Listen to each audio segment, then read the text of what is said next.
এবার আমাকে এই যে ব্যাটারটা আমি রেডি করেছি এর মধ্যে ঢেলে দেবো।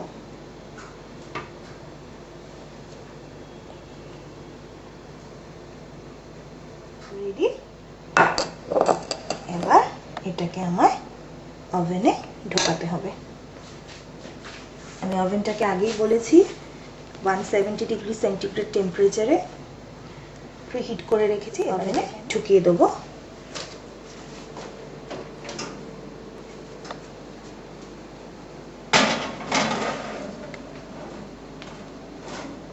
এবার আমাকে 35 মিনিটস ওয়েট করতে হবে।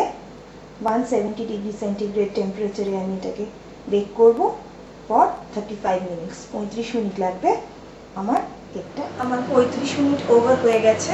এবার আমি একবার দেখব কেকটা ঠিক মতন বেক হলো কিনা। কেকটা বেক হলো কিনা সেটা দেখার জন্য আমাকে একটা টুথপিক বা স্কিউয়ার নিয়ে সেটাকে কেকের ভেতর আমি গিঁথে দেখব।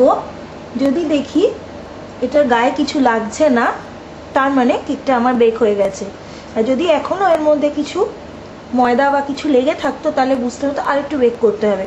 কিন্তু আমার স্কিউয়ারটা পুরো দেখো একদম পরিষ্কার, তার মানে আমার কেক বেক হয়ে গেছে। এবার আমি কন্টেনারটা বের করে নেবো ওভেন থেকে।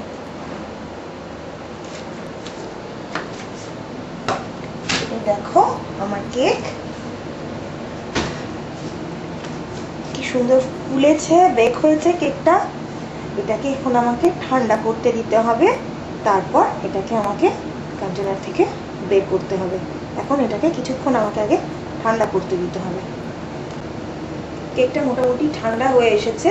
এবার আমাকে কেকটা এই ডিশে ঢেলে নিতে হবে। কিরম ভাবে ঢালবে সেটা আমি দেখাচ্ছি। প্রথমে এটার উপরে আমি ডিশটা এইভাবে রেখে দিলাম, দিয়ে পুরো সময় আমি রেখে দিলাম। এই দেখো কেকটা উঠে এসেছে।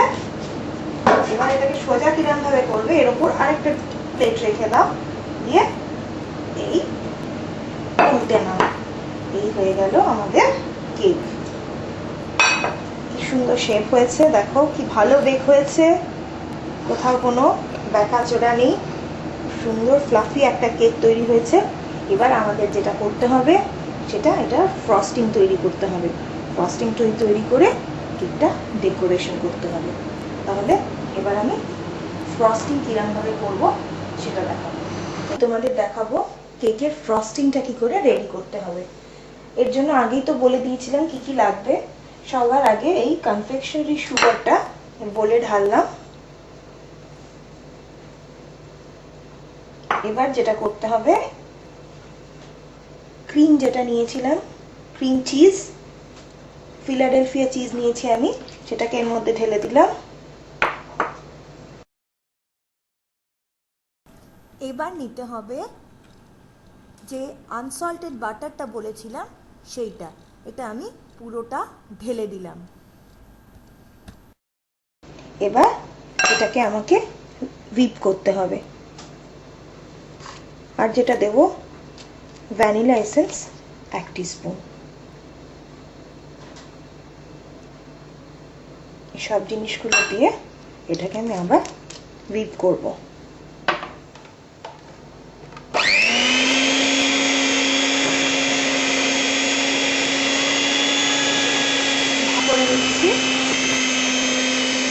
আমার একদম মিক্স হয়ে গেছে।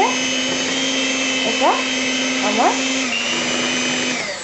ফ্রস্টিংটা রেডি। দেখতে পাচ্ছ একটা স্মুথ ব্যাটার তৈরি হয়েছে। আমার ফ্রস্টিংটা রেডি হয়ে গেছে।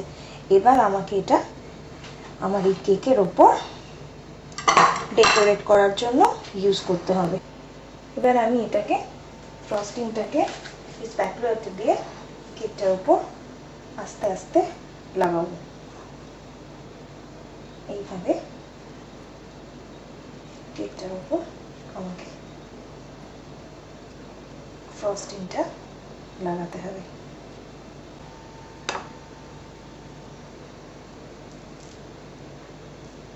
এইভাবে আস্তে আস্তে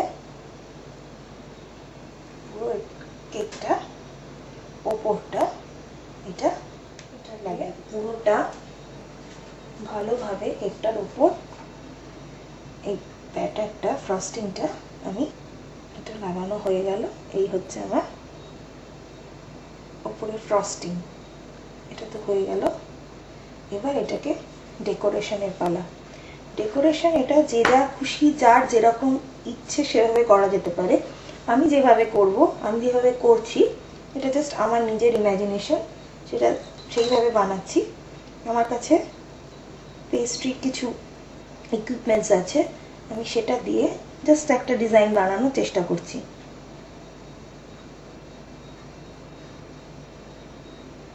এইভাবে জাস্ট ধরে প্লেটটাকে আমি ঘোরাচ্ছি।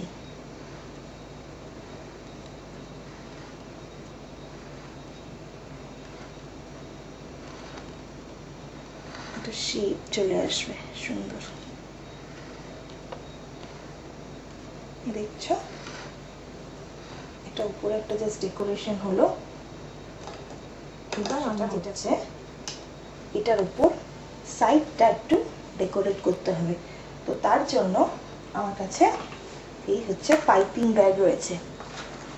এটার মধ্যে আমি এই ফ্রস্টিংটা খানিকটা ঢুকিয়ে দেবো।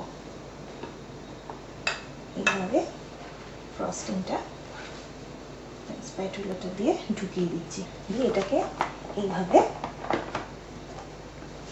ঢুকিয়ে ঝেড়ে নিয়ে যেটা করতে হবে, হাতে আমি এটাকে চেপে জড়িয়ে নিলাম, যতটা টাইট করা যায় আর কি। দিয়ে একটুখানি এখানে ফেলে দিলাম।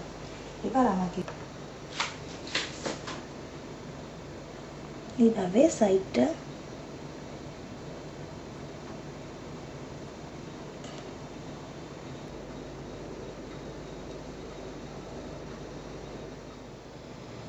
মাঝখানটাতে একটু দিয়ে দিলাম।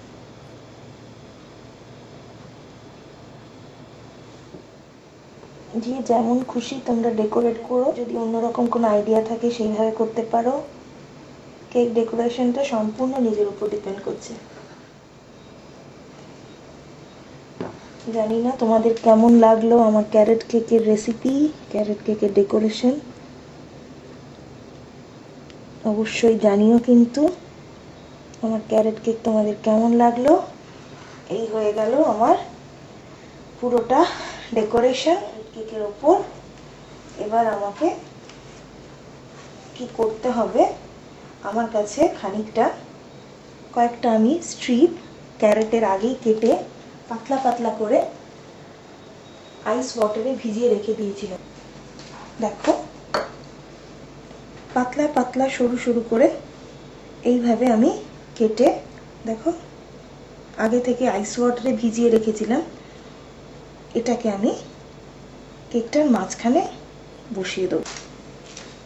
এই জায়গাটায় আমি এটা বসিয়ে দিলাম। আশা করি তোমাদের ক্যারেট কেক ভালো লেগেছে।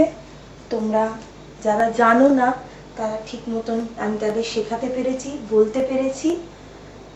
আগামী ক্রিসমাস নিউ ইয়ারে আশা করব তোমরা এই ক্যারেট কেক অবশ্যই বানাবে, বানিয়ে তার সুন্দর সুন্দর ছবি অ্যালবামে লাগাবে, আমাদের বাংলার বধূর থ্রেডে লাগাবে। তো আজকে আমি এখানেই বিদায় নিচ্ছি। আবার আসবো, আবার নতুন কিছু তোমাদের সঙ্গে শেয়ার করার জন্য। তাহলে আমি যাই, টাটা, বাই। তোমরা সবাই খুব ভালো থেকো, খুব আনন্দ করো, নববর্ষে নতুন নতুন রান্না করে সবাইকে খাইও।